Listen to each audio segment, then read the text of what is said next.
You're good. Live? Yeah, we're good. Hi. Hi, everyone. Welcome to this live stream. As we always start these, if you want to post where you're watching from, Joe will do the shout outs. And if you haven't seen the marketing post, today we are doing a male portrait study. So I'm going to be using reference, and we're going to be talking about the differences between male and female faces, what is expected, and how to use reference correctly. And I guess the last thing will be using values, because we're not going to be doing a color study. This one will be in grayscale. So then we'll go through that process as well. All right, I'm gonna go ahead and market this out. And I hope that I know Google Hangout just did an update recently. Joe, are you on the old or the new Hangout? I have no idea. How would I know? Yeah, you would know. You would know. Okay, no, it's the same format as it's been. So there might be some changes in the next couple of weeks. I know you weren't there last night, Joe, but me and some of my art friends, when we draw at night, we use Hangout. But it forced a lot of us to use the new format, and it was really strange. Like, you couldn't even there wasn't a question tab on the side. So if we run into that problem, just know that's why. But it seems like we'll be good for today. All right, take it away, Joe. all right. We have Fabian Dormo says hello from the Netherlands. Hello, Fabian. Welcome back. Alexis Mayfield says hello from upstate New York. I haven't been able to watch this live in a very long time because of classes, but today's classes were canceled. So yay! Hey, snow day. Snow day. And you still choose to learn. Right? Valerie says hello from Switzerland. Kathy Brown says hello from Texas. I had to leave the last one before it started. Well, welcome to this one. Sandra says hello from St. Cloud, Minnesota. Welcome, Sandra. Sindrong says hello from California. Yi Lu says hello from France. Bonjour. Bonjour. Tidjo says, hi, watching from the chair in my room. It's just like, I just imagine it's just Tidjo in a like giant room and it's just one chair and a computer screen. It's just like, well, I imagine since it's in Belgium, it's quite gorgeous. I almost imagine it being like he's either in a city or in like the rural mountain area. And it's like in a log cabin overlooking the mountains, watching the stream. eating some waffles. Smoking a pipe. Yes. Danielle says hello from Sweden. Oh, actually, we have two Swedens. I am not says hello from Sweden as well. Ian Falcon says hello from Vancouver, Canada. And Jay Mills says hey from Michigan. The Random Guy 65 says greetings from Sweden. Oh, yeah, that's Sweden today. Celine says, hi guys, I'm from Germany and I am finally able to watch your live stream. I am so excited. Well, welcome. Chris Langveld says, hi from South Africa. Holy cow, you're across the world. Evie says, hey everyone, good evening from Germany. Diamond Georges says hello from Louisiana in chemistry class. I'm learning art in chemistry class. Wait, what? What? He's in chemistry class watching a stream. That's awesome. That's pretty funny. Should really be paying attention to chemistry class though. So I know I'm like on the border of like, well, they should be paying attention to school. Carrie Sada says hello from Mexico. Nice topic. Tender loving care. So TLC says, hey from Luxembourg, probably the smallest country represented. And Gonza L says hello from Argentina. And that's all the hellos. I'm sure I'm gonna get like 10 more when it updates. Perfect, because I think I'm good. Wait. Okay, I'm good. Okay. Are you ready? Yeah, I'm good. All right. Officially, hello everyone. Welcome to the CG Cookie live stream. I'm Tim Von Rieden, and I'm joined by Joe Chico. Hello! And we do these every Wednesday at 2 p.m. Central Time, -5 GMT if you're outside of the States. And we post the subject matter about an hour or two beforehand. Now, I'm in a really good mood. I was telling Joe, I went to the grocery store this morning. Kale and spinach were on sale for like 50 cents a box, which is incredibly cheap. And since that's the main thing I consume, I'm really happy right now. But it is December, and that means Christmas is around the corner, and there's a lot of things going on. I'll do a quick update, and then we'll talk during. But the big things that you should know is next week is going to be our second, what did I start calling them? Our critique live stream. And this has been something that we have been wanting to do for a long, long time. And then we did our first one in the fall, and it was well received, and it seemed like you guys liked it enough to request it again. So we are going to be doing it next week. So if you want to see your art critiqued, you have to put your art and a description and your name in a post that Joel will create after this live stream. So look for it on the community.cgcookie page, and there will be like a post live stream critique sketches here in all bold, so you can see it. And that will be next week. We have a holiday contest. It won't be the month of December, but it will be in January. But just to get your mind kind of maybe thinking, I know, Joe, I haven't really talked to you too much about this, but I wanted to do something that we always do like a winter theme, but it's always really cold. And it's the color palettes are so muted that sometimes I think it becomes a bit boring, a bit bland. So we're going to do something a bit more fun. And I was thinking we could take more of like a Candyland approach, kind of like what we did 2 years ago. But let's do something where it's still winter themed or like Christmassy. So I wanted to do like a peppermint night. And that way, I guess if you guys want to start brainstorming and get yourself psyched up for January is when it will start. For those of you who've been wondering, we have exercises coming back in 2016. We'll put more info on that as we roll them out. And Joe's perspective course will be out next week. So if you are kind of curious about learning more about perspective, that will be out. I had to take notes because of how many little updates we have here. December 16th will be the last live stream day for 2015. We are going to be taking a 2-week break. This is the only time during the year that we take a break, and then we'll get it going right again in 2016 in January. So it won't be next week, but the week after will be the last one for the year. Okay, I think we're good. Lastly, if you follow me on Instagram right now, I'm doing like a sketchbook giveaway. I've always wanted to do one of these, but all you have to do is like and comment, and you could win one of my sketchbooks that I published earlier this year. So if that is something that interests you, you should check it out. All right, now I'm good. Let's get to drawing because I know that's why you guys are here. All right, I'm going to switch my camera over. Oh, and really quick, if you guys celebrate Christmas, we got our Christmas tree at the Von House. And there it is, our beautiful white tree. I've never had a white Christmas tree before. And I think I kind of fell in love with it. All right, so let's switch over here. And if this is their first time at the stream, you can ask any question, even if it's not related to what I'm drawing on. So today we're working on a male portrait, but if you have a question about digital art, Cintiqs, or getting a job in the industry or freelancing or anything that crosses your mind, please feel free to ask. Even if it's something funny, I feel like these live streams are a mix of being serious and wanting to learn something and then being kind of comical. So feel free to ask. All right, let me switch over here. We have a comment already that says, oh, where'd it go? It says, can I guess which is Tim's sock? Oh.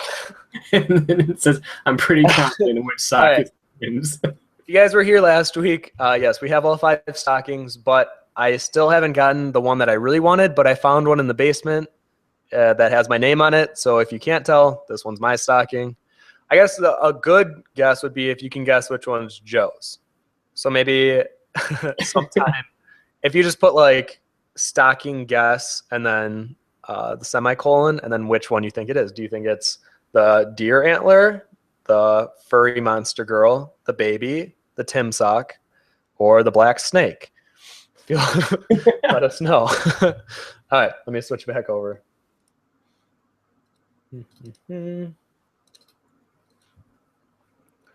All right, so let's talk about male portraits and the idea behind male versus female. And I'm not going to so much talk about like proportions. I'm going to talk about what is the perception of what makes a head study look more feminine and more masculine.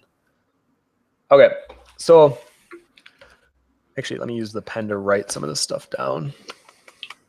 Move that out of the way. Let me make.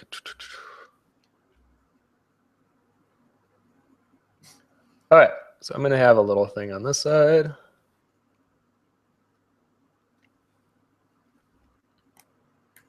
Oops. I really hope I chose the right colors for the symbols. I'm pretty sure this is male and that's female.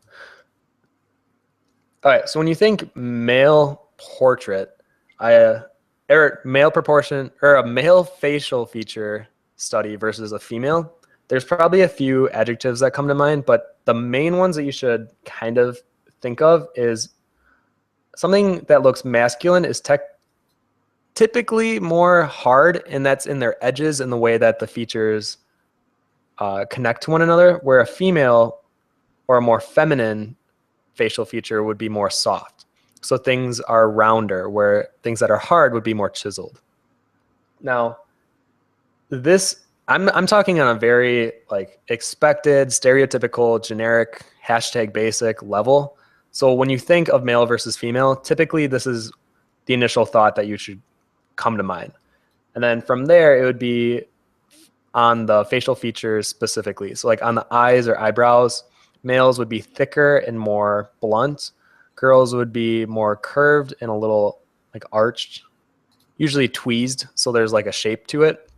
And then for a male nose, they're considered more thicker, bold, where a female nose would be considered soft and round.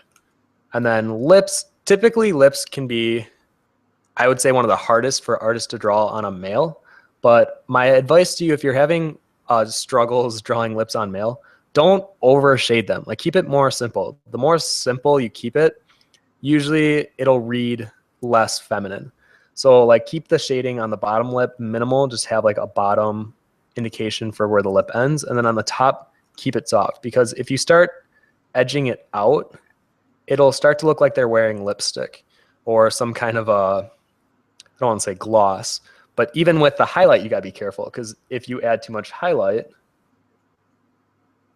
it will look like they're wearing a lip gloss or something. And even if they're not, if they're with lips, they just like wetted them a little bit, you gotta be careful, because if you don't want it to read like lipstick or gloss, the materials that you're laying on the surface may imply that it is lipstick or gloss, so be careful. And then what was the last one?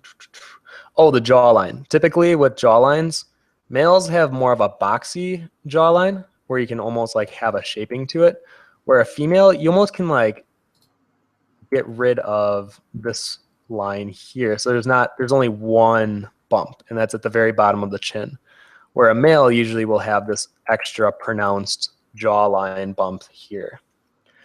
And then if you really wanted to get into more individualistic features like the jaw or the cheek line, having a more defined cheek line just implies that they're leaner, that their face has more shaping to it.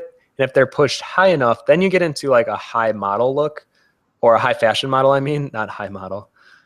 And if that's the look that you're going for, great. But if that's not, just be very aware of what you're adding to your face. So now for this specific male portrait that I wanted to do one that wasn't so stereotypical. So not like the very strong, beefy looking guy. And for this guy, he has a mix of soft and hard features. And if you don't, this is Louis Tomlinson from One Direction, but I love how he has a mix of masculine and feminine traits. And I think the weirdest faces are the most interesting to me, because I think everything's beautiful if you give it the chance to be. And I don't think a face has to be like, if a male face, if you do a male character, I don't think their face and head structure should be all masculine traits. I think having a good mix of both creates a more interesting character. So for him, his eyes and nose are very soft, but his jawline and his mouth are very sharp and angular. And oh, that was the other thing. Usually soft lips are considered more feminine, and they're rounder and more plump, where masculine lips are considered thin or like tight, and they're more like a line. So he kind of has more of a tight mix of like the bottom half being more masculine, but then the upper half being more feminine. So this is going to be the study that we're doing. Let me show you the reference, because this is going to be a reference study. I think it's good every now and then to do reference studies where you're doing like one-for-one reference study. Using reference in general, though, you shouldn't just be pretty much copying exactly what you see for everything you draw. I think you should be using it literally as a reference. I think that term kind of gets lost in the art world. When you use something for a reference, you're not copying it. You're taking things that you noticed about the reference, whether it's the color, the shape language, even the style in which they drew it, and then you're trying to almost mimic it, but like Frankenstein it in your own art. And you should have like a bunch of references, and you should create this mesh of something that becomes your own style. Because when you just copy a reference over and over, it's almost just doing like a life study, and there's no style to it. There's no individual traits that are recognized, unless if you do it in a way that like the brush strokes are seen. It's very painterly. Let me go ahead. This is the reference that I'm using. It's on my other canvas. Maybe I'll keep it up on the side here so you guys can see it. And basically we're just going to do a value study of this portrait, and we'll talk about what we're doing while we're doing it. But if you guys have any questions on male or female portraits, I would love to know, and we're here to answer. Oh man, do you have questions? Oh boy. Okay, wait, really quick. Let me just start off by saying I'm going to do a base layer first. So I'm making a layer underneath of the line art layer that I did earlier, and I'm just going to lay in some pretty heavy values. And I'm not going to be worrying about if I'm going outside of the line. I'm going to keep it more free, because if you keep it so tight and rigid from the start, then it'll be time consuming, because you'll be so focused on all the details too soon. I don't want you to have that. So I think for this, I wonder if I should use the soft edge brush. No, I think I'm going to use the chalk brush. And if you guys want to, you know what, I probably should have made this available to download, but I'll do it after. You can download this PSD with this sketch if you want to go ahead and give this a test for yourself. And then the chalk brush is on CG Cookie. It's a free brush. So if you want to go ahead and download that, you are more than able to. And maybe I'll even put the colors that I'm using on the side here. All right. Well, you said we have one or two questions? Yeah. All right. I'll start off with a question. No Media asks, hi, how do you draw manly women without making them look male? And then somebody had another question that was, where did it go?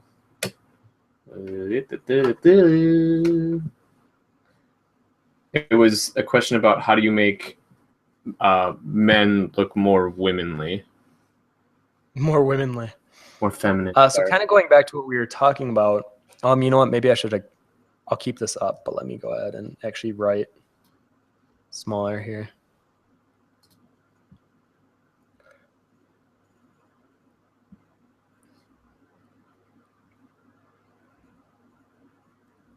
I guess I'll write them in the color. So when you think feminine, think soft. And then when you think masculine, think hard, but not in like the gross way.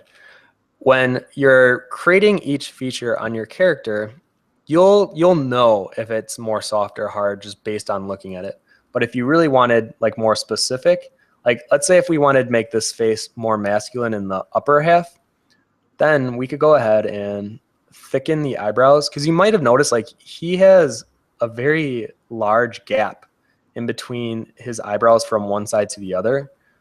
And if we wanted to, and I say this in air quotes, if we wanted to make this more masculine, we could thicken the eyebrows and push them closer together. You can see how instantly it adds something to it that wasn't there before. Having more rounded out eyebrows that aren't so close together makes it more feminine. Or if you thin them out, will make them more feminine.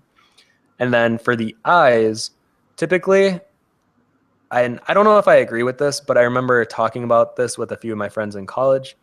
Eyes that are green or blue, like a light blue, crystal blue, and even sometimes a hazel, those colored eyes, if there are a color to them, are considered more feminine, where eyes that are darker, dark brown, or black are considered more masculine.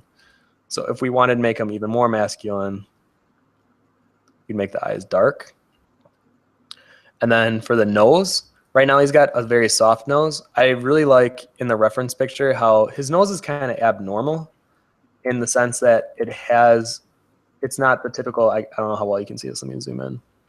This shadow right here implies that it's actually curved up, it's like more pointed. So even though it's very, very soft in the transition of the bridge, down here we actually have some shape language going on. But the bridge, so the area that's like right here, that's the bridge of the nose, is very soft. It's a very like smooth transition. But if we wanted to make it more masculine, we would add more of a definition to the bridge. So we'd make it more defined, more shapely. Something like that. I know you're doing these on a male, so but these also all translate to the female, correct? Yes, sorry.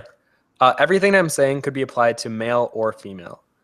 It literally just depends on what feature, if you're trying to make it more masculine or feminine, whether it's an eye, an eyebrow, a nose, lips, ears, whatever, these all apply to both. But yeah. So like right now, his lips and jawline are actually pretty masculine, but let's say we wanted to make them more feminine. We would go ahead and take out this like very pronounced jawline here, make the chin smaller, have more of a round bottom head. Admittedly, this is kind of what I have. Something like that. I might have cut off too much though. It looks, yeah. I should move it down a tad. And if you do these edits like this, make sure it's still in proportion with the rest of the head that you're creating.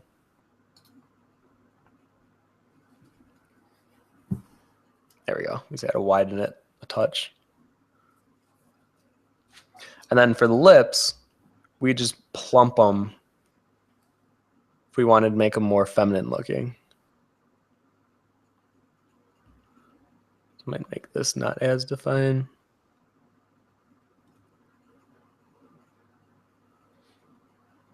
You can see before and after on how the upper half here is more feminine than the upper half on this layer, but then the lower half is more masculine, but then the lower half, when I turn that on, is more feminine.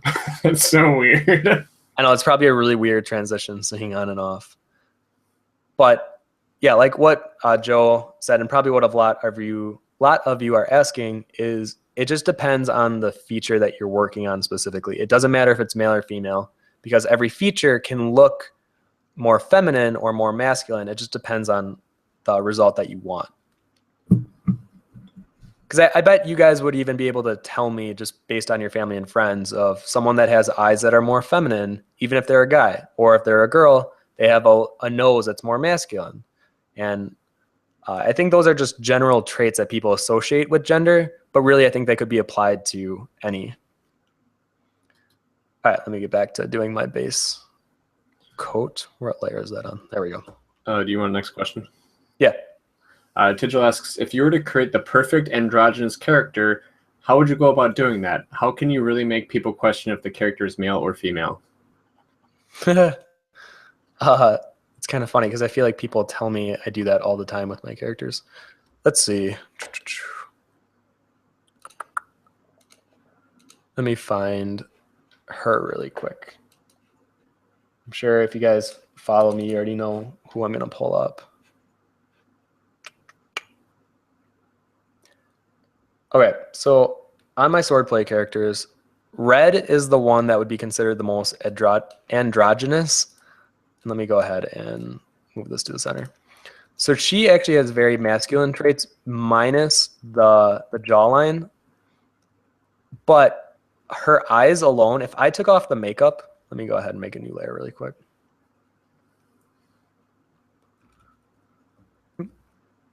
Oops.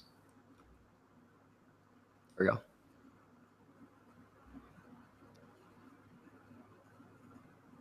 Actually, this is really weird for me to do right now.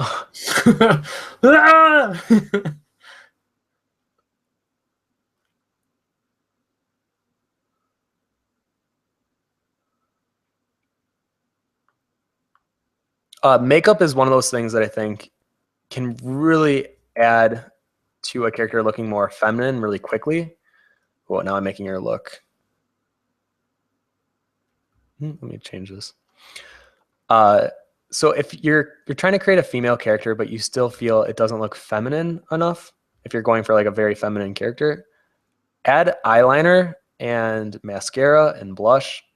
And if you're a guy and you're a concept artist and you don't know what any of this means, well, you should at least learn the basics of like what is a smoky eye or something.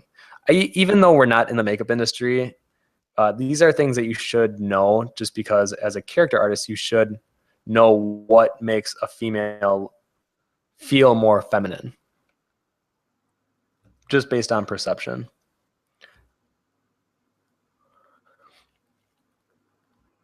And then let's say we gave her a more defined face. It's really weird making red masculine right now.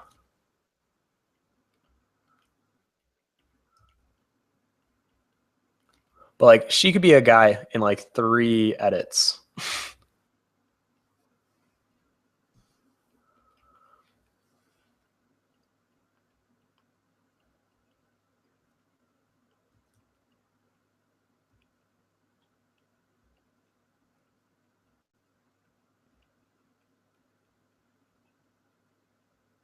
And maybe accentuate that cheekbone there.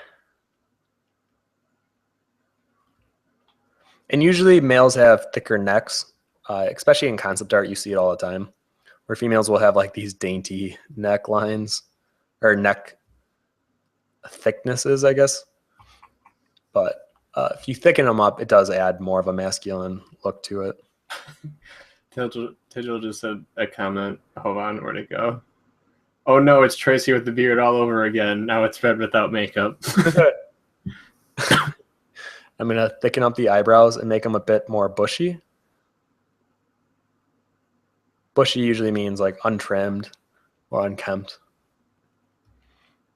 And then probably just give her a slightly bigger bag under the eye. I don't know why these are considered more masculine, but typically I see this added to make something look more male.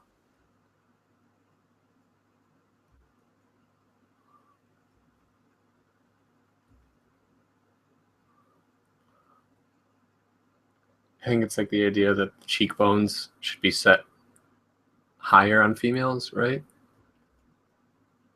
And then the lower that they get, the more masculine it is. Yeah, I really think it depends on per person though. Well, yeah, no, that's definitely for sure. Yeah. I'm sorry, I'm just so weird. I'm like trying to talk and concentrate right now. All right, so let me do a before and after. So you can see how, oh man, that's rough. But if I clean it up a little bit, you could see how this definitely feels more masculine than this one. And this one feels more feminine, but it still feels like a tomboy in some regards. And that's because there's certain traits in here that are still masculine. I'm just accentuating and pushing them further to make them really feel masculine. Okay. I should probably keep going on. If I want to get this done in the next hour, I probably should work on this a touch more. Kari Sada says, red as a guy looks pretty handsome. He and she thanks you. Kirsat also asks, is it better to make many drawings at the time or just focus on one until you finish? I think both. It really just depends on what you're trying to do at that moment. If you're trying to like experiment with colors or try out a new brush or something, I think having like smaller studies works best. But if you're at a point where you're pretty comfortable with your skill level and you kind of want to show almost like a progression piece of where you're at right now, then I think doing a full piece would be the best. But I feel hypocritical if I didn't say I always have a few pieces on the burner, and typically I have one big one and then a couple smaller ones. So I guess it just depends on the mood of the day and what you're feeling and what you're kind of inspired to draw at the moment.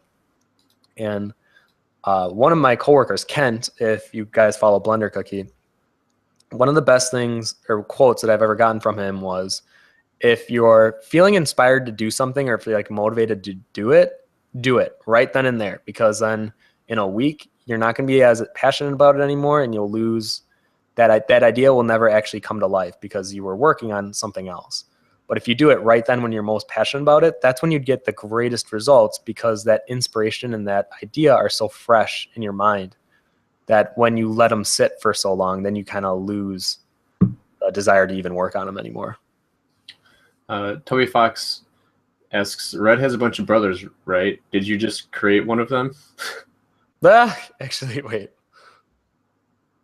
Let me see.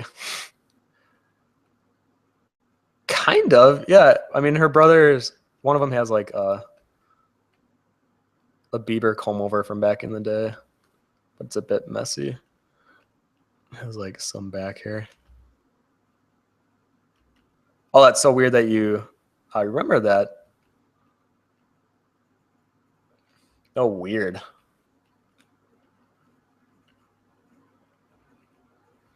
Oh, and when you're connecting the shoulders to the head, males typically, I think these are traps, right, Joe? Yeah. The traps are usually higher and a bit more pronounced.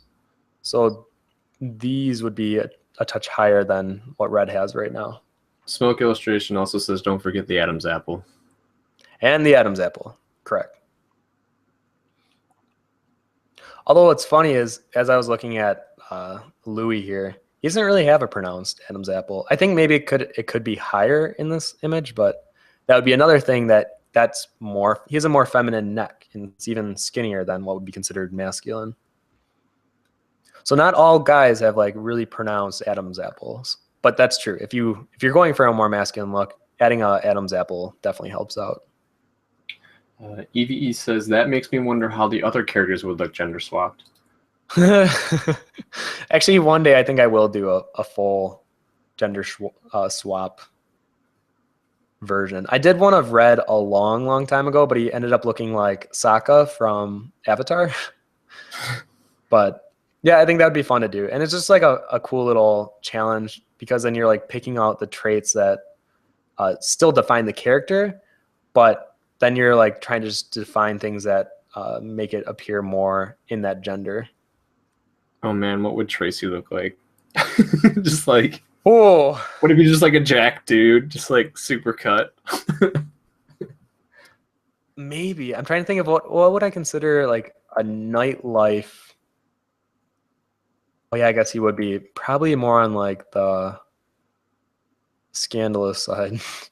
I don't know. That would be an interesting one to gender swap. Nerdy Beauty asks, when is it appropriate to color under the line art and start painting over? I will show you. As soon as I think I hit that point, really trust your intuition on this. So like, I know right now I shouldn't work over my line art yet. I don't think I have a solid enough base. And if I hide the line art, you can see how we still have a lot of mystery spots, because I didn't have enough foundation work to imply where the facial features go. So I'm going to keep working up.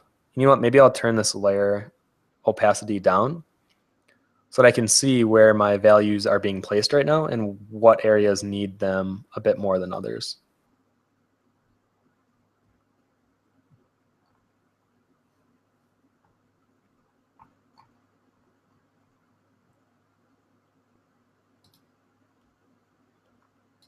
Pons asks, what would be a nice exercise or routine for young artists to keep motivated? Draw every day. I have a few friends that keep one of those little, what are those called that Gabe has? I think they're Moleskine journals, aren't they? That's it. Thank you. Yeah, Moleskin journals, and they're numbered based on the day. So they're like a yearly. It's almost like a yearly date book or calendar, but for drawing purposes. I think that helps a lot of people at least stay motivated, and it's so small that like you don't feel so pressured to do like this big piece or like something that you need to show off. But it's just like, it's good practice every day. I know me and Joe are probably similar in the fact that I think you do this too, Joe. I keep my sketchbook just in my bed. And before I go to bed each night, I try to at least do some kind of a sketch, whether it's a 5-minute one, or if I'm like really motivated, I'll do like an hours on them. But I think always staying relevant with your art is good. I think if you take like week breaks, I feel like you lose some of that traction, that momentum that you have going. So always keeping up that momentum, I would say, is a good start for young artists. Yeah, I'll post a link to that, the Amazon link, after the stream. Yeah, thank you. I'm going to ask you a next question, and I'm going to go to the bathroom really fast. Uh, I want to find a good one. Koi Wolf says, hello, I just started to draw people. Do you have any tips? All right, you go to the bathroom. All right. Yes, I have just one or two tips maybe on drawing a person, but there's a lot that goes into it. I think the first thing that is really important is proportions. I would say that's the thing that I see most incorrect when I see profiles done by students.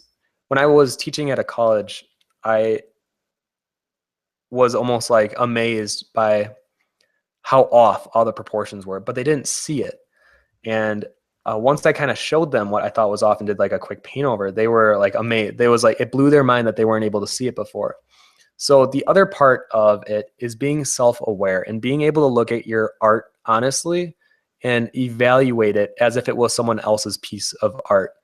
And once you do that, it becomes a lot easier to see the mistakes within your own art and then take the steps needed to correct them or make them look better than what they look like now. So proportions, the second thing would be anatomy. And it kind of goes right along with proportions, but even like knowing like what muscles are under the skin in certain areas, or like even in the neck, knowing the different muscle parts and then where the bone structures are, it helps because then when you're shading the skin, you'll be able to imply the underlying features based on that muscle and skeletal, if that's even a word, skeleton understanding are. I'm trying to think, what would be another one while Joe's in the bathroom? Oh, no, I'm here. Oh. I'm very sneaky. Very sneaky. Tigil's extremely mean, and he wrote, Luis just tweeted, watching a live stream of a digital artist painting my face. It's not true, but I wanted to see Tim's reaction. Wait, who? Oh, Tomlinson? I kind of want to tweet him and be like, hey, we're drawing your picture right now. And he'd be like, okay. And every other girl that's a One Direction fan. All of a sudden, we just get like 500 viewers.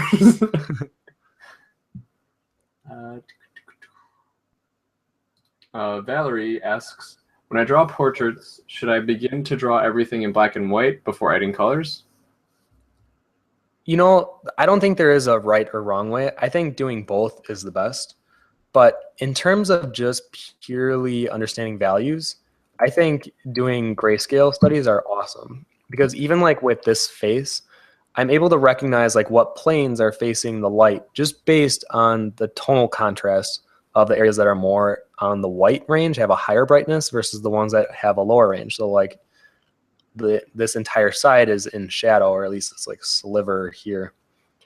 But if you place your values accurately enough, the light source will be felt on your portrait, and you won't. It's really cool when you start to do it and you're like, oh, that really feels like the light is over here, but I've only done like a few placement of values. Like even already where I'm at, you can already tell, or at least I can. Let me look back. I feel like I could tell that the light source was coming from this side. And that's when you're able to imply lighting very well. But then when you bring in color, you incorporate color. Then you bring in the hue and saturation elements, because the third one is brightness. And if you watch the color course that's on CG Cookie right now, color is essentially hue, saturation, and brightness. So when you're doing a value study like this, you're only really focusing on the brightness. But then when you're doing color studies, you have to incorporate all three. So I think isolating brightness is a good one for value study and understanding how that creates form. But then maybe challenge yourself and do a saturation isolation, or even just a pure hue isolation. And though that would be my way of going about doing a study like that, but I don't think there's one is better than the other. I just think doing a color one is a bit more difficult because you're working with three elements, where if you're only doing brightness, you're typically only working with one. Actually, yeah, you are only working with one. All right, I'm going to go to the bottom. I think you said you were going to go to the bathroom again. I was like, all right. Gotta go to the bathroom. Broke the seal early. Right? That's when you know you have a problem. Gonza L asks, oh, where'd it go?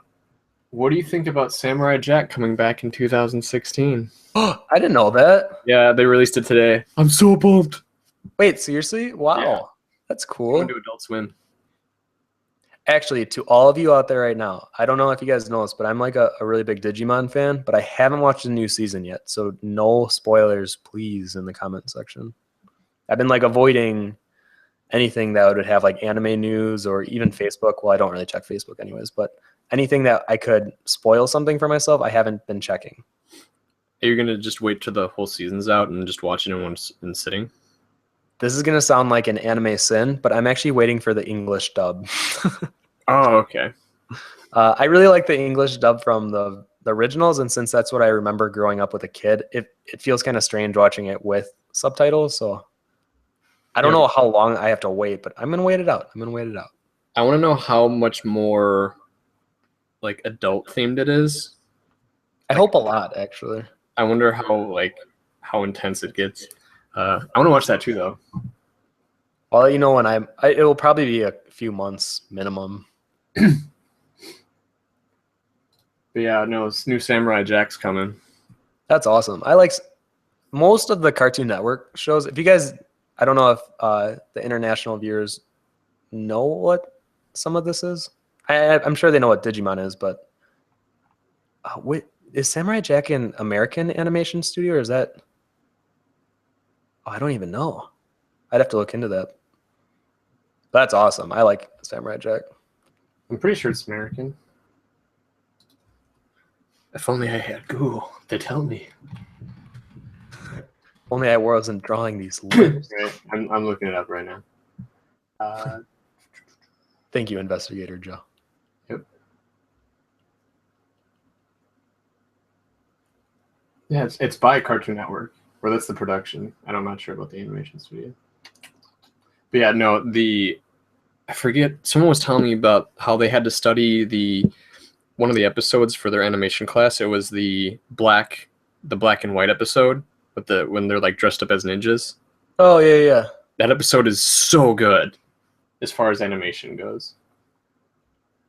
God, I haven't seen it, so I'd have to like rewatch all of it.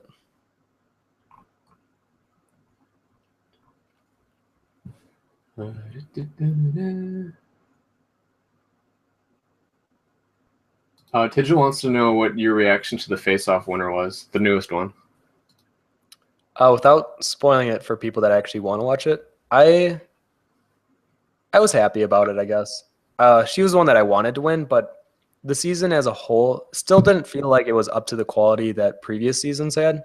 But out of the three that were in the finale, I think I wanted her to win.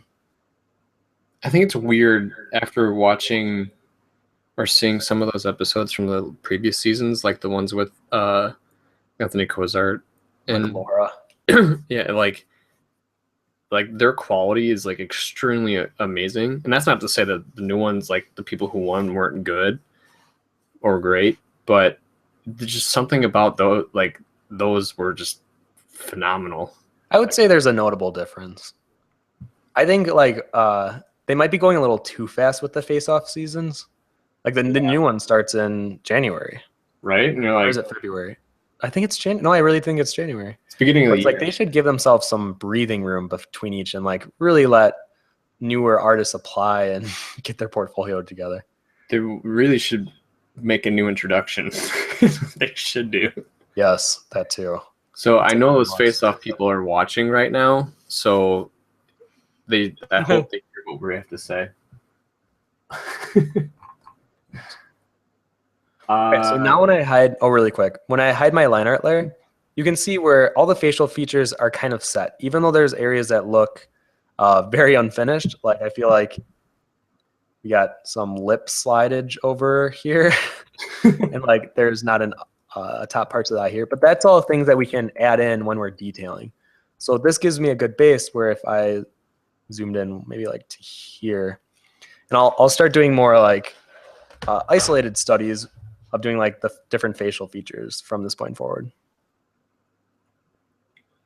Nerdy asks, how do you know what kind of background to choose when painting a portrait? Simple and or complex ones included? Typically, I like working on neutral gray backgrounds just so I can see the true hue and the diffuse colors more accurately. But if I'm going for more of an illustration, when choosing a color, you have to be very, very careful because the background color will typically make up a good percentage of the piece, and the color can evoke different associations. So I would still go more muted just because then that'll make your subject matter more vibrant and more the center of attention. Where if it's like this very saturated, crazy background, then that kind of takes the attention away from whatever it is that you're working on, even if it's a landscape. If you have a sky that's like very like radical and full of life and different colors, well, then that becomes your focal point. Where if that's not what you wanted to be your focal point, then having a more muted sky would be the way to go. And then with character art, I try not to have too much color, especially with concept art. You just want the character to really be the focus. You don't want any distractions. You want it to be very to the point. Maybe like a touch of color, maybe, but I think the other way is if you're doing more of like a presentation for a character, maybe a color that you would associate with that character. So like for my character Red, I may probably have I mean, to better illustrate what I'm talking about, I might do like a slash of red. Ooh, that looked horrible. Like a slash of red or something in the background where it becomes more graphic design at that point. And if that's what you're going for, awesome. But if not, actually it just looks like I stabbed him with like a red knife. Or so I guess be careful when doing that, because then you get more into like a graphic design presentation rather than it being more concept art. Sandra asks, this is a very interesting and helpful study. I never thought about the characteristics and make it look male or female. I would also be interested in studying on variations of ethnicity. Oh, that we should do that sometime. Because for a character that is more darker would be more, it would be more appropriate to incorporate more like purple and blue hues, where skin that's more in like the center, more of like a mocha color, would be more of like yellows and oranges and browns. And then as you get more white, if they're really pale, then you'd want to use like very hints of white and maybe like white, or not white, of like I don't even want to say yellow. It's like a light purple almost. Yeah, I was gonna say it's like a bluish almost. Yeah, because then the skin almost becomes like a translucent, and then you like see all the underworkings. I definitely think there are different colors that are associated with each tone of skin. So yeah, that would be a great live stream to do one on. I'm sorry if my words get jumbled too. I'm like trying to draw and focus at the same time. Nerdy says, oh my god, Tim, no. Anime dub equals horrible, don't do it. I know. Trust me, there's some things that I watch where I've watched them in the Japanese and then the English dub, and it's been horrible. If any of you guys have seen Sword of the Stranger, it's like one of my favorite anime movies ever. And then I watched it in English, and I was like, this is horrible. It killed so much of the character's personality just through their like tone of voice, you know? I actually prefer subtitles. Typically, I prefer subtitles, but like when I'm working, I almost just need something that's dubbed over so That's I can actually watch it. Yeah. I think it's 'cause- Watch. I say watch very loosely. I think it's because for some reason I feel like Japanese actors just deliver emotion on an extreme level. Yes, I agree.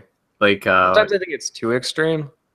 oh, I I'm love like, oh, you're just ordering coffee. You don't need to be screaming. that. Was it like Ken Watanabe? Like, Why do I know that name? what? Why do I know that name? He was Ra's al Ghul in Batman Begins, so he was, or the fake Ra's al Ghul. Spoilers. He was in Inception, and he was in The Last Samurai. He was like the main samurai guy. Okay. But he's the Japanese guy in Inception, the guy who owns the big company.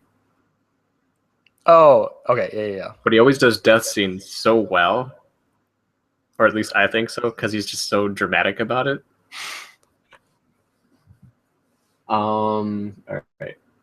Justin Lewis says, "What would you say is the best way of getting work as a concept artist?" Whew, that's rough. Definitely taking the step to becoming more self-promotion heavy and like marketing yourself as a brand.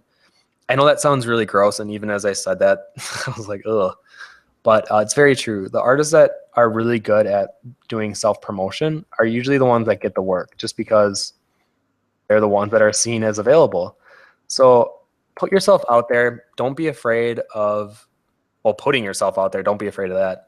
But don't be afraid of asking for work. So even if you're like, oh, well, I don't want to ask on DeviantArt, like no one goes there for commission or like for serious work. I have gotten some serious work from DeviantArt, and I've even given some of them to my friends, and they've gotten work from it. So don't just like write a site off because of the perception of it.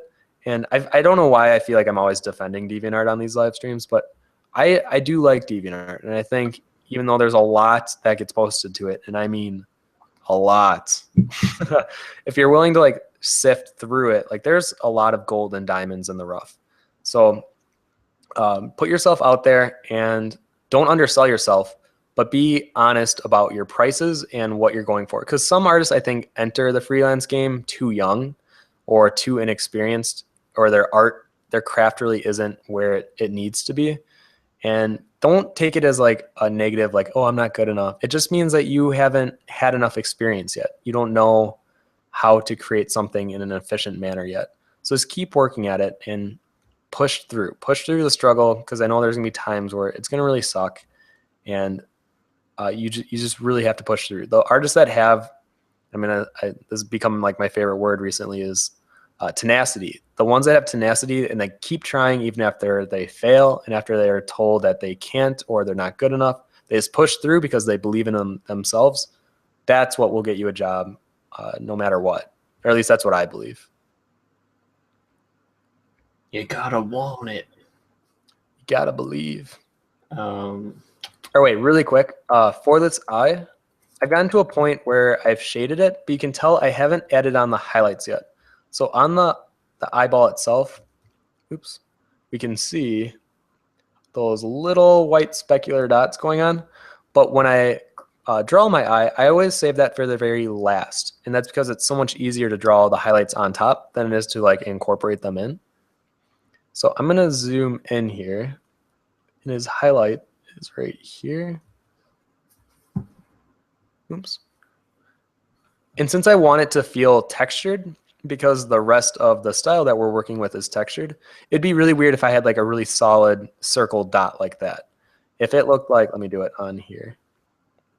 If it looked like that, that kind of takes you away from the incorporation on top of the eye because it's a different style of laying it on. So I'm going to lay it on more textured. So I'm going to like brush it on with this chalk brush.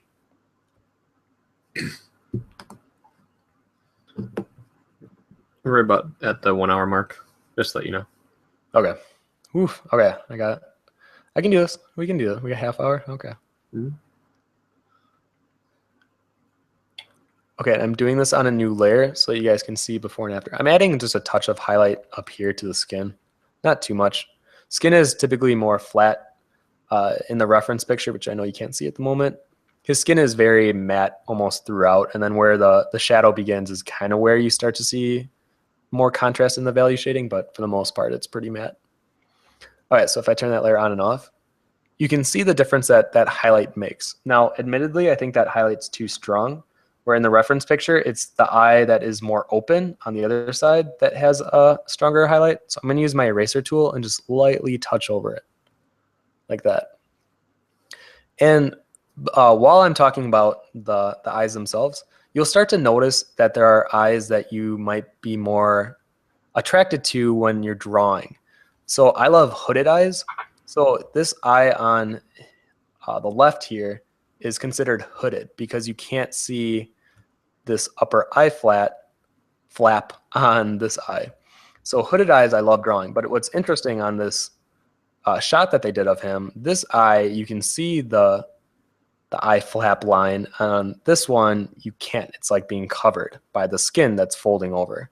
So it's kind of an interesting mix and study where we get both in one piece. So I'm going to move on to this other eye now, I think. There was a web post I looked at the other day that was like they photoshopped celebrities' faces symmetrically. Oh, And it was the weirdest thing ever. Some people's faces look pretty close, but when you took one person, like there was, I forget who it was, but they took their face and they did it, and it was like, whoa, weird. yeah, like this guy would have a weird, because he's not symmetrical. Those eyes are not symmetrical. Right?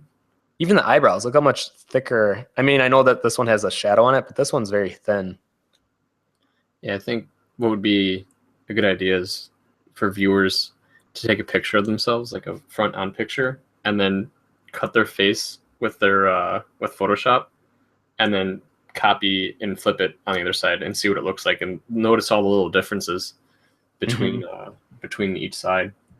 Because even though our genetics call for symmetry, everyone is asymmetrical in their own way. And it's actually kind of cool seeing what those are on people. Sometimes they're really like pronounced, but then sometimes, like what you said, like you can barely even tell. Carol Draws says, "Hello, I finally made it to a live stream. Welcome. When I paint faces digitally, they often look plastic. Do you have any tips? I usually use the chalk brush, but it still looks weird." Typically, when people tell me that their skin looks plastic when they're doing their character, it's usually the value shading and the highlights that you're placing on. Try to work more matte with skin and more. When I say matte, I don't want you guys to think I'm like saying a boy's name. Like matte, M-A-T-T-E, matte, is when the highlights are very absorbed. There aren't many because it's an uneven distribution of lighting. Let me say that in a way that's more easy to understand. All right, if this was like an object, let's say this is a sphere, and we did like a close-up study of the surface. On a smooth surface, this is very even so that when the light hits it, it'll reflect back at one solid point, and that's considered the highlight. So that's why things like metal or things that are shiny have like a concentrated, isolated highlight.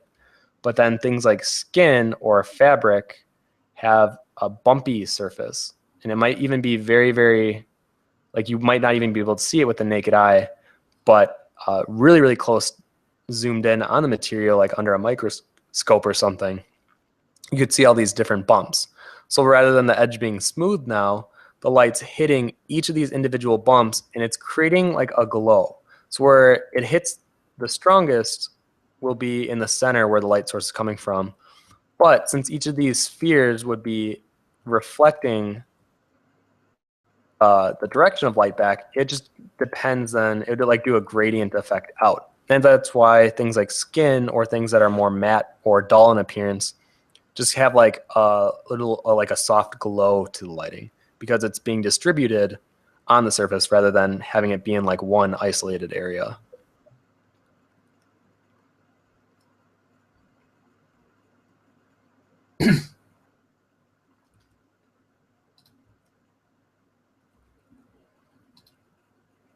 Oh man, I need to translate this name.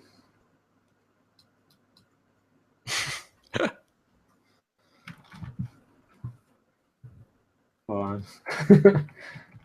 Oh, is that Russian? I believe so.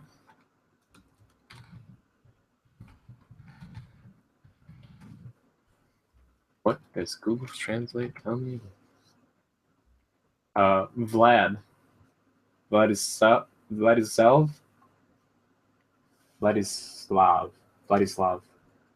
Barzamov.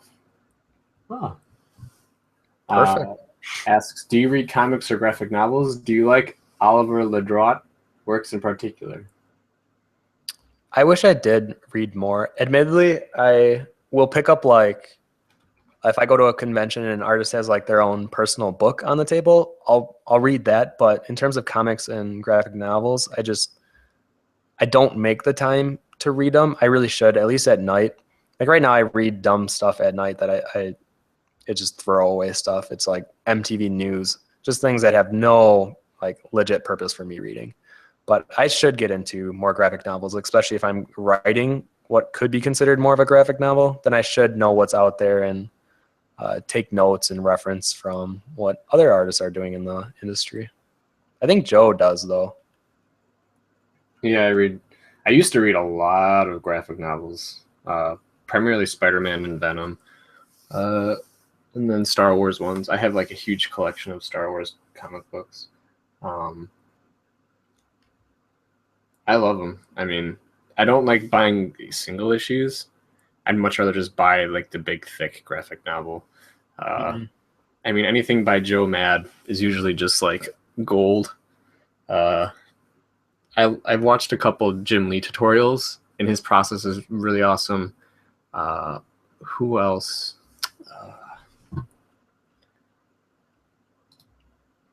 Those are just a couple off the top of my head. Oh wait, no, I lie. I read Saga. I'm actually that is like the one that I've read, and I haven't kept up with it, but I read like the first 3 volumes, I think it was.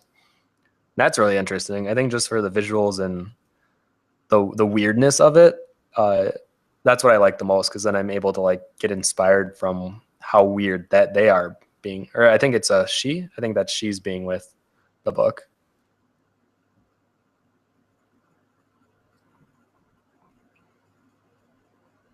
I just looked up this guy. I'll link it to you after the stream's over. It's pretty cool stuff. The Oliver drop. Yes. Smoke Illustration says, I am crazy about Kenshin, also known as Samurai X. Do you know about the animated manga series? It also has 3 movies now, live action. Actually, no, I know about Samurai X, but I've actually never watched any of it. I hear it's good though. My friend Dan loves Kenshin. That is like his anime. I've watched a couple of the episodes on Toonami Aftermath. It's pretty good. It's entertaining. I haven't watched the movies. Tyler actually has the movies, and he wants to watch them. They look pretty good. Oh.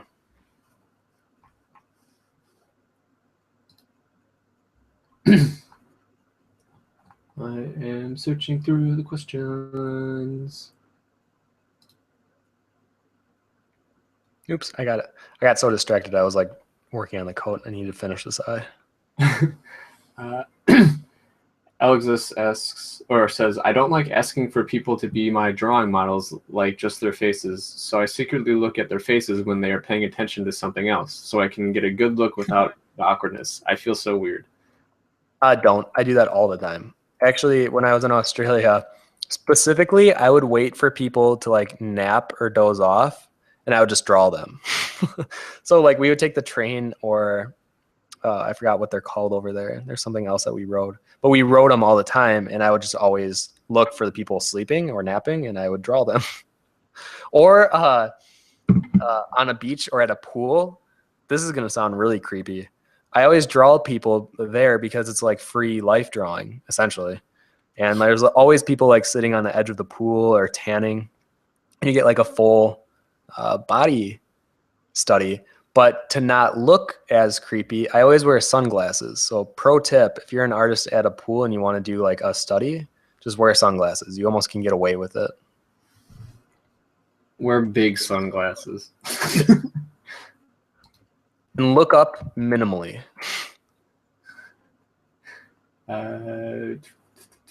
Faith Newman says, "You know we don't mind when you guys go overtime."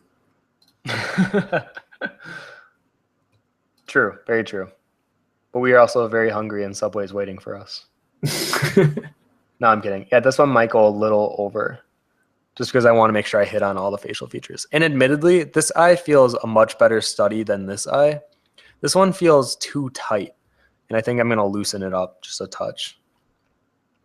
We aren't spokespeople for Subway. Yes, sorry.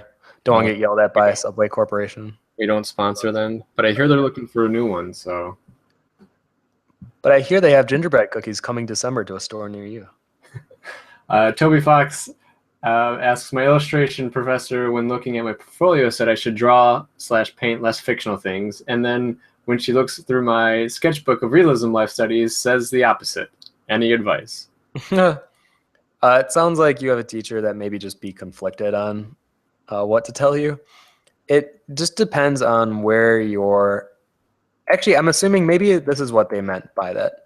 They love that you're doing these fantastical, creative drawings, but they might think that your anatomy or proportions or something is just a little off, like needs more work to it. So they want to see more realism studies to kind of up the quality factor on your more creative, imaginative drawings. I'm assuming and kind of hoping that that's what they mean, because otherwise, yeah, that's confusing advice.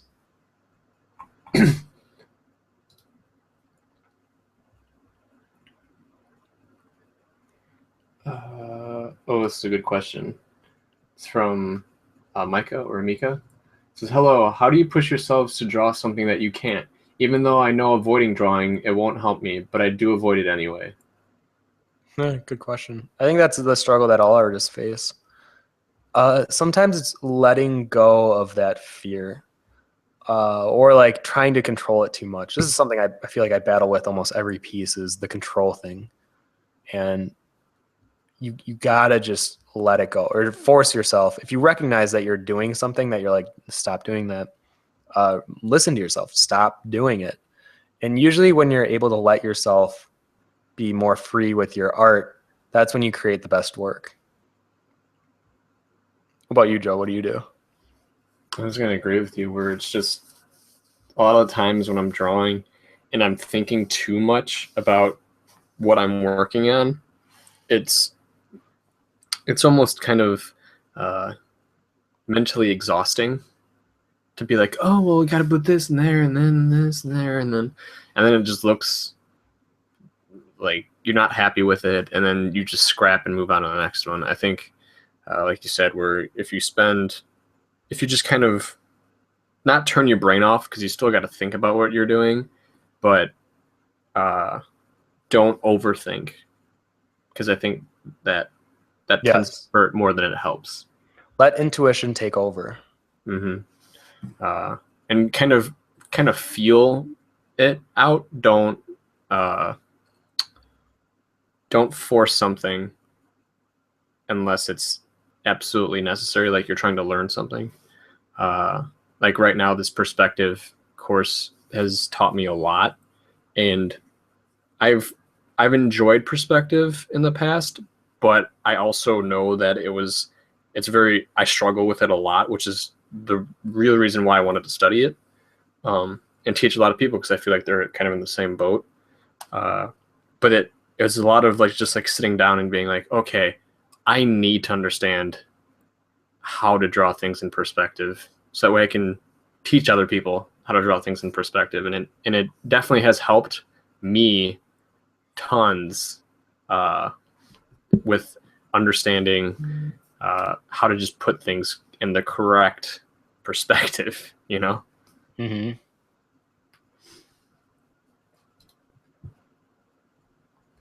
But like I said, I think it's important to not force, like, it's so difficult to say not force it, but at the same time, I guess it's make fun with what you're doing. Yeah. You know? Oh boy. That was a long-winded answer. I'm sorry. No, it's okay. That gave me time to work. When you're drawing, be sure to flip your image. It's something that I always talk about, and I usually do on my own pieces, but for some reason on the live stream, I think I get so focused on the questions that I forget. But you can definitely see the things that you'd be pushed further when you have a different perspective on it.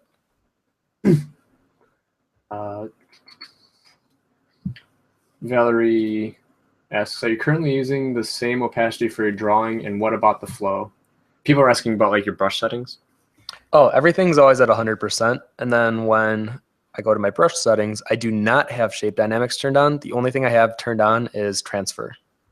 So the harder I push down on the brush, the darker the result, but you can see how the size, regardless of pressure, is the same. And then with the chalk brush, which is kind of cool, is if you want it to be more texture, you do like a light, almost quick grazing. But if you want it to be more blended, you just go a little slower and go back and forth with your strokes. And then you can see how only the edge really has texture to it. That's why I think I've become so like adapted to this brush, and that's why I use it for everything, because then I can use it for smoothing areas, but I can also have it be more textured if I want it, just based on the pressure that I'm applying. I think I finally found the brush that I want to use. Yeah? It's just a standard brush with no spacing. And then what that does is it allows me to, I usually have like hardness set to like 70 to 75%. And then I just adjust it if I need to go softer or harder. It's kind of cool when you kind of figure out what an artist you are and like what your tendencies are for like the physical part of doing art, of like how much you push down on the tablet or how do you like to blend, because then it becomes so much easier to know like if this brush will work for you or not, you know. I'm actually really excited about the monitor that I have now, because I can't wait to hit levels of detail that I've never actually tried before. Joe got a ridiculous crazy TV as his monitor right now. That would drive me insane. I have a 43-inch Sony 4K TV. So I don't know how you do it, to be honest. When you brought it upstairs, I was like, oh God. Oh man, the colors on it, everything about it is just fantastic. I'll show you what it looks like at the end of the stream. I'll put it on my webcam, and then I'll show you guys what my screen looks like. It's pretty funny. Celine asks, do you think that going to art school in Europe to become an illustrator is necessary? No, I think anything that you can or that you want to learn is available online in some kind of a resource, not even just CG Cookie. But when I was in school, I would say DeviantArt and YouTube were the main contributors to helping me learn what I needed to. And the one thing that school does provide that is much, much harder, and it almost kind of can't replicate what art school does, is the community and the networking that are like right there available to you. Some of the best connections and networking that I made at school, and they were the friends that I had in school. It was kind of funny how now that we're older, they become like associates in some regard, where if they like get freelance work but they can't do it right now, they'll pass it off to one of us, and it's reciprocated. So then when I get something, I pass it off to them when I can't do work. And that's something that you can't really get online unless if you're like actively trying to pursue art relationships online, which admittedly is a little tougher for artists just because typically we're all more shy. We're more what's that word? Recluse. Not only that, but introverts. And we like having our own time, our own space, and not having to talk to people. So it becomes a lot harder not having it just readily in your face every day, every time you go to school. So that was something I do appreciate about the school that I went to. But do I think it's necessary for the learning purposes? No, absolutely not. All right, let me focus on the hair for a bit, and we'll answer more questions. Kathy Brown asks, how do you make sure your drawings don't look flat? I looked at lots of stuff about shading, and I think I understand it, but I can't apply it. Even my studies don't seem right. They seem flat? Was the question? Yes. All right, then you get my favorite word with art, and that's contrast. That usually means that you don't have enough contrast, whether that's in, typically, if what I think what you're doing is your values are not contrasted enough. So as an example, like look at the shirt and the skin and the jacket that he has on right now. These are all separated mainly through contrast because there is no value shading in this jacket. There's no real value shading in this t-shirt, but in the skin, we have a lot of value shading, but it still comes across as realistic because of the way that we know how fabric treats lighting versus how skin treats lighting. So even though without the skin, this feels extremely flat, with the skin, by contrast, and it kind of complements each other, it makes sense. So try adding more contrast to your work and then see if that helps out. I'd also like, can you explain to people that contrast doesn't necessarily mean black to white? Oh, yeah. Let me see if I can. So I think that's a common misconception when people hear you say contrast, that they're like, oh no, like make sure that the colors are directly black and white, you know? Yeah, no, that's very true. So with contrast, you can also think of it as hue and in saturation. Let me go ahead and make a new layer on this piece here.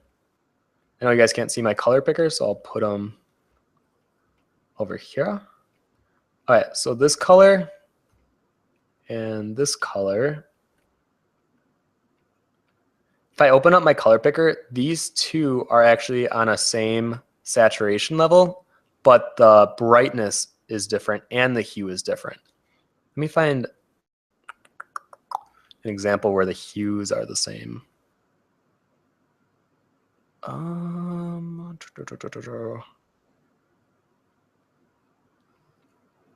know. Oh, wait, maybe this has it. Hold on, let me check the skin here. Skin versus the shirt that she's wearing.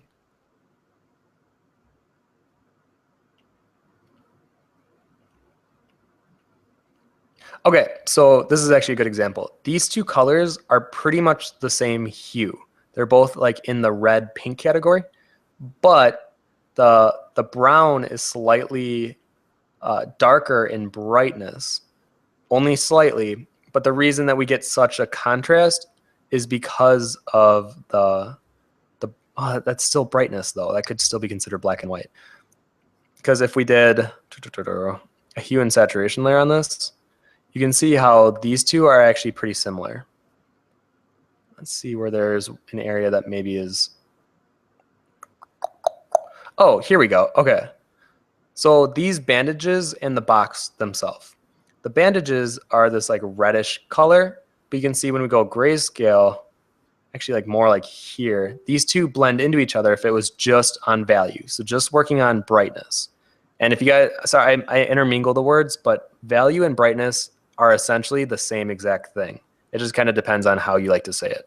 I'll say brightness from now on though, because that's technically the correct term to use. So on the bandages here, oops, right here, you can see how we see contrast. It's minimal, but we see it. But with the hue and saturation layer, it's barely visible of the contrast. So we're getting contrast through hue. So the brightnesses of these two are essentially the same, but the top color, this one, is more of an orange, while this bottom one is actually more red. I wish I had a better example pull up. My color course is saved in a folder, and I don't know which one to pull up. But when you think of contrast, don't just think of it in brightness. You can also have contrast in hue and in saturation. And the way that I explained it in the color course, if you want your piece to be more saturated, you would think you would add saturation to it, but try adding more or less saturation to the area around it. So desaturate the area around it, and hence that will make the area, your subject matter, more saturated by contrast. There is so much that I could go into with contrast. It's like one of my favorite things when talking about art. So just know that there is more than just black and white for contrast. Yeah, I think because I know that picture that you're currently working on is kind of like overblown quite a bit, like on his forehead, right? A touch, kind of. Yeah, it might just be my monitor though. It's like his shirt is more white, and even that's not a pure white. Yeah, but like in his neck, I think it's mainly with skin. I think it's a huge thing where the hue isn't like a huge jump, or the not the hue, the brightness isn't a huge jump. Yeah. And I think that's what people oftentimes associate, is that contrast means that there's a huge jump of like, maybe they're doing 25% brightness and then they're contrasting it with like 80 to 90% contrast or brightness. Whereas I think people need to realize that values can vary quite a bit on just a low end or a high end. So like maybe have like 25% brightness with a 45% brightness, and that's all you really need for contrast. Yep. Yeah, even more subtle ones can give like a very heavy impact if done right. Yeah, don't ever think in extremes. Actually, I'm trying to think of what artist it was, but they kind of made it really popular about not ever using black and never using pure white. So never using pure black and never using pure white to do your work. And that's something that I've kind of gravitated to when I'm doing my own pieces, because I think a lot of the times I would add shadow values and just use black to add it. But now I never do that. I always try to use a color or the opposite, complementary color, and create contrast that way to make something to appear more in value, or more with a form, I should say. I don't know if it's Kari or Carrie. I apologize. But is there a technique in digital traditional that you simply don't like at all? This is another thing of taste, I think. There's some things that I'm just not too fond of. I remember, actually, this is a good example. When spit painting became a big thing, I didn't like it only because I think it gave the wrong impression to younger artists of that like doing art should only take an hour. But like the artists that are doing those really well done spit paints are like really, really good. They have such an understanding of the fundamentals of how color works, how light works. And usually when they're in like environment pieces, they understand how to imply an area of texture or like a mountain range super quick with like 2 brush strokes. And that knowledge they gained over a lot of study and practice, and those study and practices were not done in an hour, I can almost guarantee you. So I think those kind of frustrated me because it gave an impression that art's easy or that art doesn't take that long. But it didn't show, the time that they invested in themselves, their skill set. And I think that was the one thing that kind of bothered me. Or even like, I guess we're talking more technique. Yeah, I was just Sorry, gonna say, I know that's more like. Well, that's still a technique though, because you're quick brush stroking everything. yeah, but my guess is, what do you not like doing as far as like technique goes, or which one do you not like to do? Anything where it's very solid and like confined or flat. So like if I had to do like a comic book where it had like solid edges that were very smooth everywhere, I think that would bother me just because I like more organic looking forms, and letting my brush strokes be more loose, even though sometimes it doesn't look it. I actually like being more loose with my brush strokes.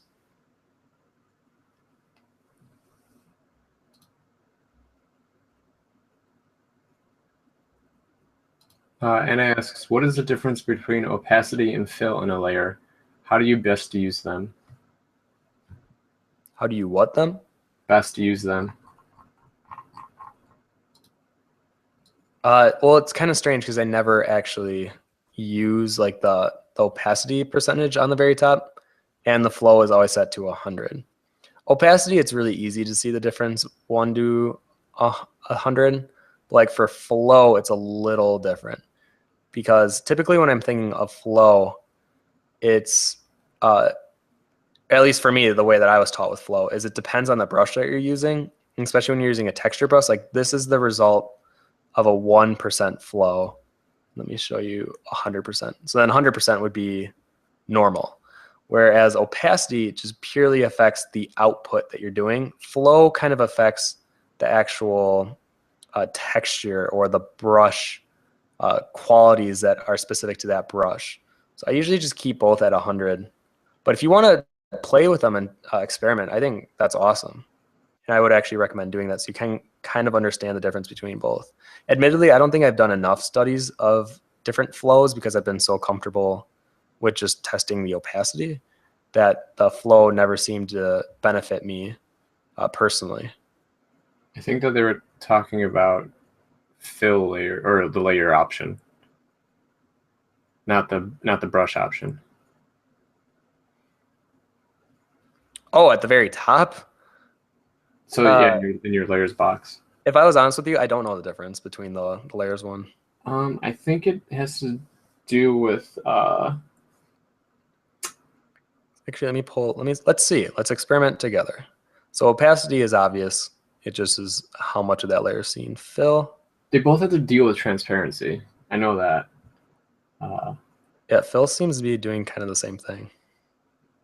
I think it's things on that layer that will differ.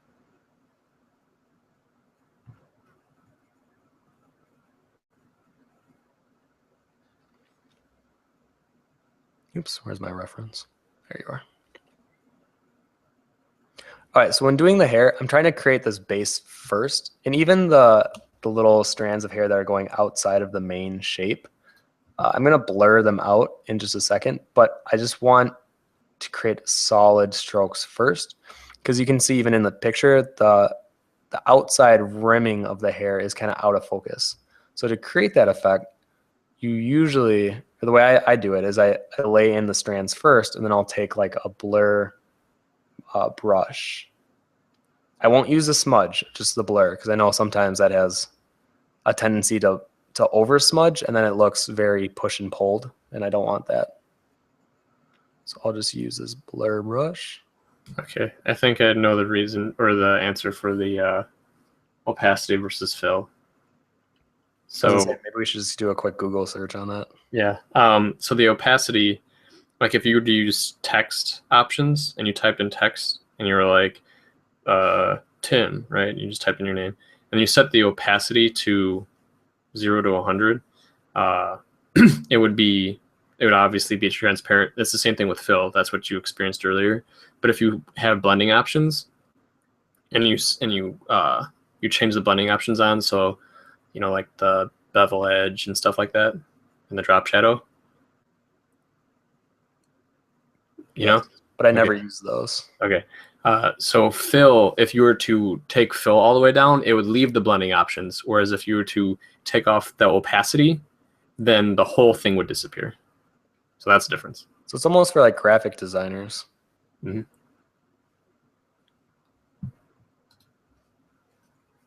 I'm sure there's a way that you could use it in illustration, but that's like the basic idea.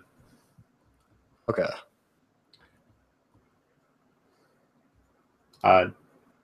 Tigil says, if you were to have to turn him into a woman right now, what would you change? Kind of like what we talked about earlier, where the upper proportion of his head, like the face and eye, or the eyes and nose, could be seen as more feminine already. But for his face, well, it's going to be kind of weird.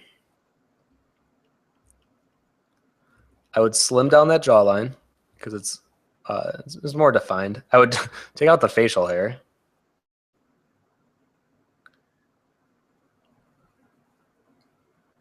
I'd make the lips more plump. It's just like things that are expected of the genders. It doesn't mean that it should be what's used. It's just like these are simple pushes and pulls that could make something feel more masculine or feminine if you're trying to go that direction. But that doesn't mean like every person that has a rounder chin is a girl, or every guy has to have a very strong, rugged nose. It just depends what you're going for.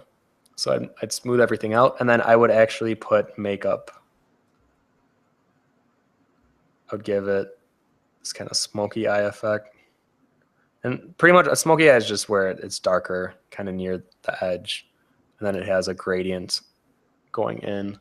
Then I would work in the eyelashes, make them heavier. And then if you actually let bottom lashes be shown, I think that is something that can feminize a character pretty fast. Just adding in like quick.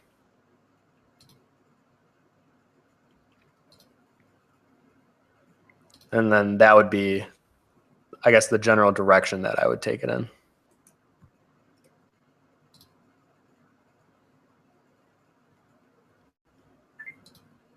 All right, where was I? Oh, I was adding the highlights on the hair. So for the hair, when it's dark hair, especially like this, typically darker hair is easier than lighter hair, just because then you can make it almost more flat, like this almost matte color of this. Even I think it's actually like a really, really, really dark gray, but essentially it's one solid color. And then if you lay on the highlights, it kind of implies the shaping of the hair. It just gives the impression of hair for the entirety of it. So if you're very careful with your highlight placement, you can make hair really fast with like not that much of effort put into it. Just a heads up, it's 3:35. Okay, I think I have like at least 5 more minutes I need to work on this guy. Okay. Faith Newman asks, what's your favorite Christmas movie? Ooh, good question. My favorite one is one that I always watched as a kid with my mom. We would watch it every year, actually, or with my whole family. It's called One Magic Christmas. And you know what? Maybe I blame my mom for me always being so, like I'm pulled in by movies that are more sad or more like deep, I guess, that make you think. For those of you that don't know what One Magic Christmas is, it might sound like this lovable family movie, but essentially it's about a mom that doesn't really like Christmas. And then things like she goes through this, the whole movie is like her husband, spoiler alert, sorry, her husband dies and then her kids are kidnapped and she like just has a mental breakdown.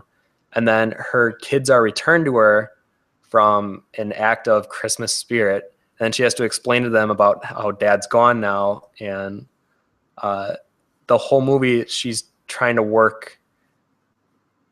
Oh, I'm trying to like draw and explain this really quick, but I'm doing a horrible job.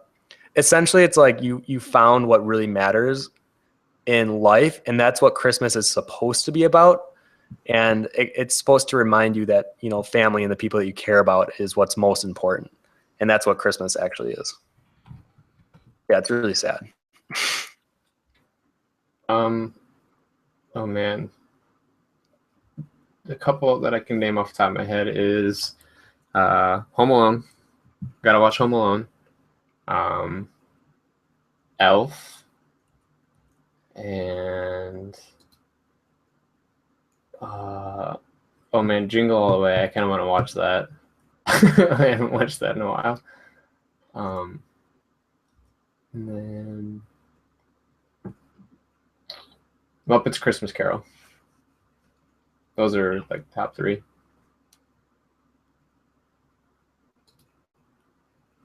Oh, and Batman Returns. Oh, I love Batman Returns. If you guys don't know, that's my favorite villain of all time is the Penguin from Batman Returns. Not from the comics or anything else associated with Penguin. I'm talking Danny DeVito Penguin. By far my favorite villain. Right after Maleficent. Pam Ferdinand says, that sounds like a cheery, festive movie. Right? One to really brighten up the holiday spirit. Can't wait to watch that one this year. Already on my Netflix watch list. All right, so I'm gonna announce which stocking is mine because a lot of people guessed. All right, did they guess right? A lot of people did guess right. They a lot of people said the black stocking, and that is correct. The one to the far right is my stocking with the The one that Google. looks like a snake is Joe's. Joe would probably be considered the funny one of the house, so that's why he has the beautifully ornate stocking. Googly-eyed snake. I'll get mine eventually, and if you guys, you'll know when you see it behind me. You'll be like, "Oh, that's Tim." Okay, I think I'm at a point where I'm going to call it done. I think the hair is a little blown out. I could probably put another hour into this study and just like really touch up the edges, but I hope you guys kind of saw the transitions of starting with, let me go backwards. So having kind of a base sketch, oops, there you are. Having a base sketch, laying your value foundation underneath, and then building up your value slowly, and then pretty much just then doing detailing from that point forward. And it's so much easier to create something with a strong foundation first than trying to do detailing while you're creating your foundation. Try to only do one or the other. I don't know why I'm getting that weird line above. Where's that coming from? The shirt, you mean? Oh, there's the shirt. Yeah, it was like the shirt was missing. Oh, the blur tool. This layer was hidden. That's why that looks weird. There we go. I'd have to re-blur it, but the background color I changed just a touch to match the reference photo. Okay, so that was our live stream day. I hope you guys learned from the difference of doing masculine and feminine, and just know that there isn't just one way to go about doing it. There's a lot of faces out there that are like almost an equal mix of traits that are considered masculine and feminine. So it just kind of depends on what you're going for the character themselves. Okay, I think we're already over. I'm ready to get some food. So any last thoughts, Joe? Yeah, I wanted to show people the screen. Oh, yeah. All right, so this is the screen. This is a 27-inch monitor. I'm like standing at the back of my room right now. That is Tim. And then if I put my hand. Are you showing it? Yeah. Like, oh, you can't see it. Hold on. All right, so that's the small monitor, which isn't that small. Oh, weird. But if I put my hand out, that's how big it is. The levels of detail I will be able to reach are going to be crazy. All right. Well, thank you guys for coming. And remember that next week will be our critique live stream. So if you want to be one of the, I think we're going to do 6 next week. 6. Yeah, we're going to try to, or did we do 9? Did we do 10? Let's do 8. That's a solid number. We'll do, oh, no, we did do 9. I'm sorry, 9, because then we did 3 every half hour. That makes sense. So if you want to be one of the 9s, selected for next week, please post in that post that Joe will make, but just know that we might get more than 9, so we may have to pick 9 out of the bunch, and don't be discouraged if you're not picked, because then we'll do another one in the springtime. So it's gonna be like a seasonal stream. We'll do one where we do live critiques. All right. Anyways, thank you guys for coming, and hopefully we'll see you next week. Bye, everyone. Bye, guys. Bye. Stop.